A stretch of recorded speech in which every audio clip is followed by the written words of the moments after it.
What's going on, everybody? Welcome back to another video. Today we're going to check out the RX 7900 XTX in Dragon's Dogma 2 and see how it performs. We're going to take a look at 4K and 1440p, native and FSR. Before we begin though, I have gone ahead and manually overclocked my 7900 XTX. You're looking at the profile on the screen right now. And without further ado, let's jump straight into the game. We're going to begin right outside the main big city here, and we're going to try to complete a monster calling quest, and then as we progress through our journey, we're going to check the different resolutions, FSR, see if we can get a smooth gameplay experience. We're going to start with 4K though, so here's the settings. We're going to target 4K native with all settings maxed out, including ray tracing, so that we can get a feel for what our hardware is capable of doing. And that's about 35 FPS. But don't worry, we're gonna fix the performance thing. Don't worry, we're gonna get a 60 FPS experience and a higher refresh FPS experience. But we just gotta tweak it a little bit, and that's kind of the point of this video. Now, before we take the easy way out and turn on upscaling, I wanted to try to see what we can do, how far we can go to be able to get a 4K native experience. There are people that want 4K native. So there is two settings we can mess with to gain a little bit more performance, and that is first to try to turn ray tracing off. And unfortunately, to be able to do this, we have to go back to the main menu, otherwise we can't do it. So there we go, we just turned ray tracing off. We're gonna go back and save the settings and get back into the game. So with ray tracing disabled, we went from 35 to around 45. So that's around, I think, 25% performance gain. So that's pretty good. As a matter of fact, on the 4090, we were able to gain an extra 20% performance. But that's because that's a bit more of a capable in ray tracing GPU. Now, I am going to make a comparison with that one as well, but that's for another video. Another setting that we can mess with to gain a little bit more performance, around 10%, is to turn shadow quality from max to high.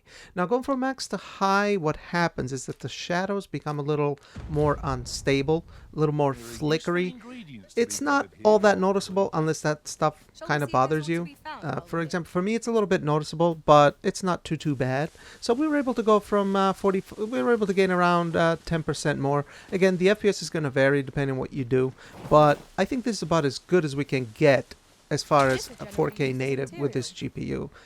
We can't really change the image quality down because that is essentially a resolution scaler in increments of 10%. So we want to keep that at 100%. And this is about as good as you can get with 4K native.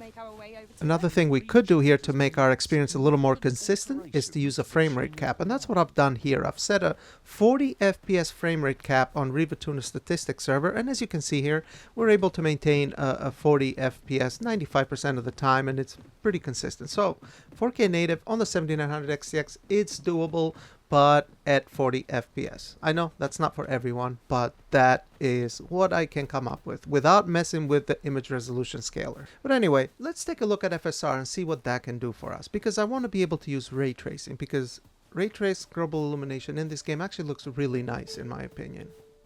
Okay, so I went back and turned ray tracing back on and set shadow quality back to max. And we're back down to the mid-30s. So what we're going to do now is we're going to go ahead and enable FSR and set it to quality and see what kind of performance we can get. Because from my experience, you actually gain quite a bit of performance by turning upscaling on here.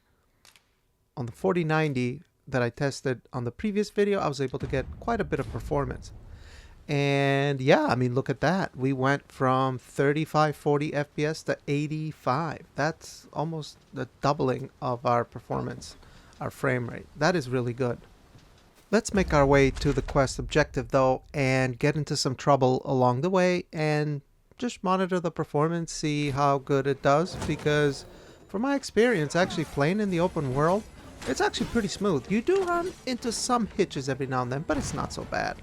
And I would like to mention that I'm well aware of the controversies with this game and how unhappy people are because of the performance, and that's completely legit. I completely understand, because, you know, you're paying full AAA price and getting a product that doesn't really work that well. What the hell is that? It's a griffin. Oh my god. I think it's terrifying. But anyway, back to the topic of Capcom dropping the ball, essentially. I mean, I get it. And that's a topic for another video, maybe. Like I said, my focus is usually mostly at testing the hardware and checking out the games and see how we can improve our experience and what we're able to do with the hardware that we have. That's kind of my goal. We're going to tackle this little village here too, and then we're going to try to see if we can get some more performance by dropping to FSR Balanced. Now I have to say that if you did look at my 4090 video by any chance, I tested 3440 by 1440 ultra wide on 4090. And I came to the realization that the DLSS implementation in the game was actually quite poor. It didn't look good at all. As a matter of fact, I thought that FSR actually looked a bit better, although FSR had a bit more flicker. Now, at 4K with FSR Quality here, actually looks really good.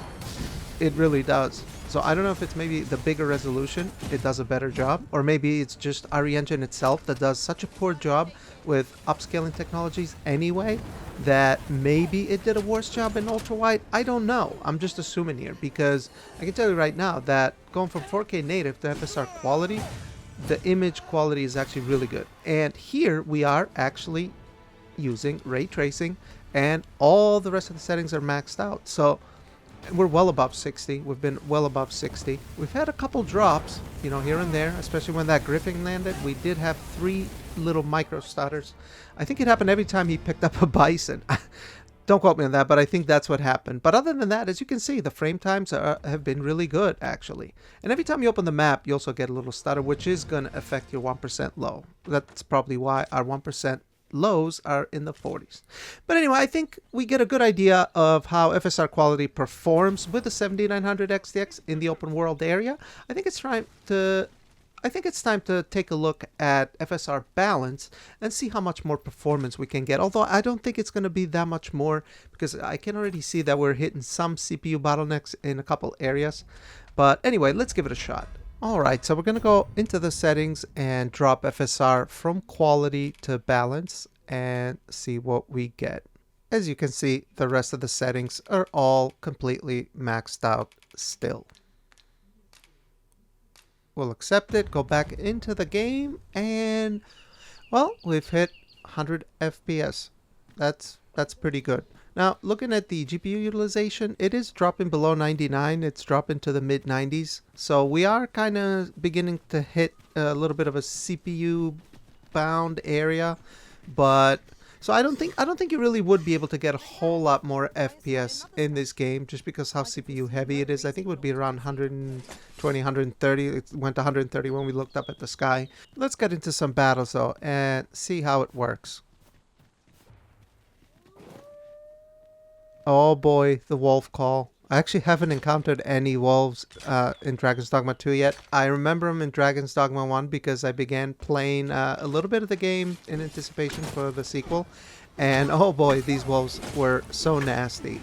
They kicked my ass in the beginning, but eventually you end up getting the hang of it. They're weak to fire. I think all humanoids are. But yeah, they do ambush you. They're all over the place in the first game. Here, I haven't really encountered many of them, but as you can see, they love to launch forward at you. And, you know, one thing I gotta commend Capcom here is the animations of the enemies are actually really, really good. Especially the little goblins or ogres, or whatever you want to call them. You know, the enemies that are plentiful in this area. You know, the guys with the club. Like, those guys, man, they fight like savages. The way they launch themselves at you and the way they swing their bat, it's almost like they're possessed. Almost like it's crazy. They've done a really good job at that. So, yeah, I mean, it just sucks because I am really enjoying the game, but it's compounded by all these performance issues and everybody's pissed off about it, and I completely understand it. So it's kind of like a difficult position to be in, because you want to say good things about the game that are good and then also criticize the bad, but you know what I mean? So it's kind of a fine balance there, because as I've shown you here with this hardware anyway, which I get it, it's not the type of hardware that most people have, but it is possible to enjoy the game. I've been I've been loving playing the game. I haven't had much performance issues. Yes, it's demanding, but you're able to alleviate it with some settings tweaks and stuff like that. I'm not making excuses for the game, but I hear people say that it's unplayable, and it's most definitely not unplayable. It's actually very playable. I will be testing it on some of the weaker hardware I have, and I say weaker, it's not weak hardware by any stretch, my 6800 XT and 3080 Ti, and I'll be using the Ryzen 5900X for that, so it's kind of a more middle-of-the-road hardware for PC gaming. When I say middle-of-the-road, I mean the more like hardware enthusiast community. Now, another thing too is the fact you can't create a new character and delete your old. There is a way to do it by deleting save files, but it shouldn't be that difficult. So that comes back to the microtransactions that Capcom's put in the game. There's only a couple that are obnoxious that they should have never put into the game. The rest of them, like 90% of the rest of them, you can get them in game. It's not a big deal. I don't really care. My biggest concern and priority is the performance and the fact you can't delete your character. So Capcom need to fix those things. But anyway, enough of 4K. Let's check out 1440p now. So I've gone ahead and set the game to 1440p. Let's go through the settings real quick so you guys can see it. 1440p, and ray tracing is still enabled, and shadow quality is still on max. And then the rest of the settings are the way they were. They're all maxed out. And with the 7900 XTX at 1440p native, settings maxed out including ray tracing, we're able to get a 76 FPS experience. So that's actually pretty good. And I know people are going to say, you know, the game is too demanding. This is top of the line hardware. And yes, I agree. But I mean, some of the Unreal Engine 5 games that have come out recently have been the same. And I think this game looks amazing. And some people say it looks like PlayStation 3 or like the previous game.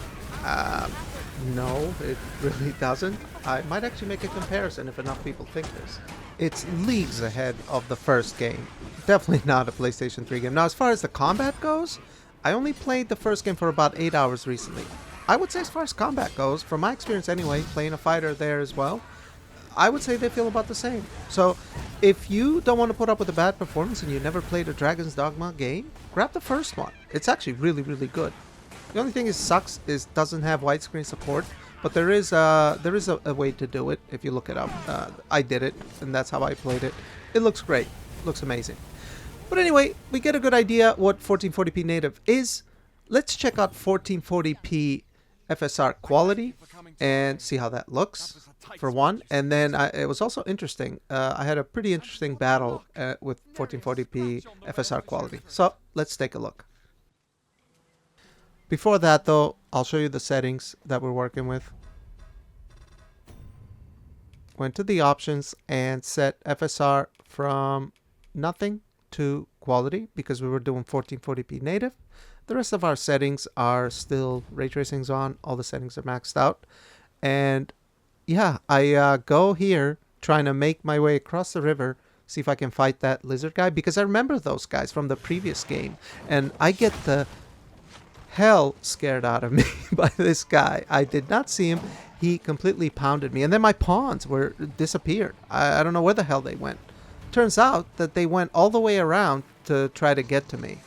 So yeah, these guys kind of got a head start on me and they just wouldn't let up.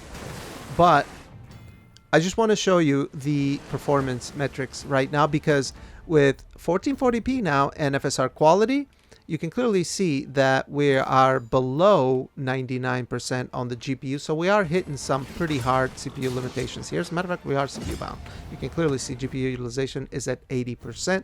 And that's why I say in this game, you're not going to be able to really get any more than 120 FPS, no matter what type of CPU you have, because we're using the 7800X3D. And look at these guys, they just won't light up. They killed one of my pawns and he's chasing me and boom, he destroyed me.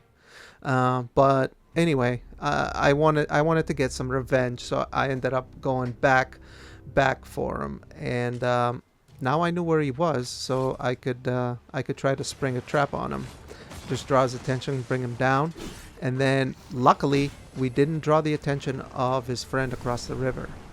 But back to the back to the performance. Yeah, you can clearly see that we're dropping in the 70s%. So even the fire effects, I think, put some load on the CPU. Did you guys notice that? That's interesting, actually. And I guess that kind of makes sense. Because look at, as we spew fire, our FPS drops below 100. That is kind of interesting. And now we're in the 110s. So yeah, I think that's about as high as you're going to be able to get. Maybe a 14900K can do a little bit better if it's tuned and overclocked with some fast RAM. But I think around 120 will be the limit for whatever hardware we have right now until Capcom fix it. But anyway, before I go, I'll show you a little bit of clip of the city as well. Even though I did make a video about it previously, I'll show you a little clip of the city I recorded and how I end up running it and how the 7900 XTX performs in it. But that'll be it for 1440p. We're going to go back to 4K with FSR set to quality and all settings maxed out. I'm trying to call my guys to me because, I don't know. There's one guy, he's mischievous. He loves to run around and fight things. So we're in the city gates now, and as soon as we enter the city, bam, you get hit with the CPU bottleneck, the mother of CPU bottlenecks. Look at GPU utilization down to the 60s of percent. So yeah, I've covered this before. It's terrible. It feels terrible. There's no other ways about it. And I will recommend the same thing I recommended on my video I released prior to this one. It was only 3 minutes long. Is that what I do is I set a 40 FPS cap with Riva Tuner Statistics Server, and that is really the only remedy I can think of that will give you at least a consistent 40 FPS. I know it's not 60, but a consistent 40 is better than what we're getting right now. So here it is with the 40 FPS cap, and as you can see, it pretty much maintains 40 consistently without a problem, maybe with a hitch here and there, but for the most part it's consistent at least. So yeah, that'll be it, guys. I hope you did like this video. Please give it a like if you did, and let me know what you think about it below. Are you having issues with your setup? Let me know what type of setup you have, and I will be also looking at it on the 6800 XT and 3080 Ti. Ouch, that hurt. And we'll see how the game runs on that hardware, but I'm pretty sure we're going to be able to find a way to at least get to play it.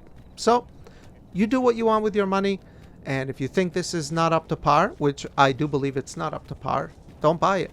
Wait till they fix it and buy it then. It's a single player game. It ain't going nowhere, and that's how I've always felt about it. I always bought games on sale, mostly unless it was a game I really wanted, but since I have this channel now, I like to be on top of things and test things out. But yeah, that'll be it.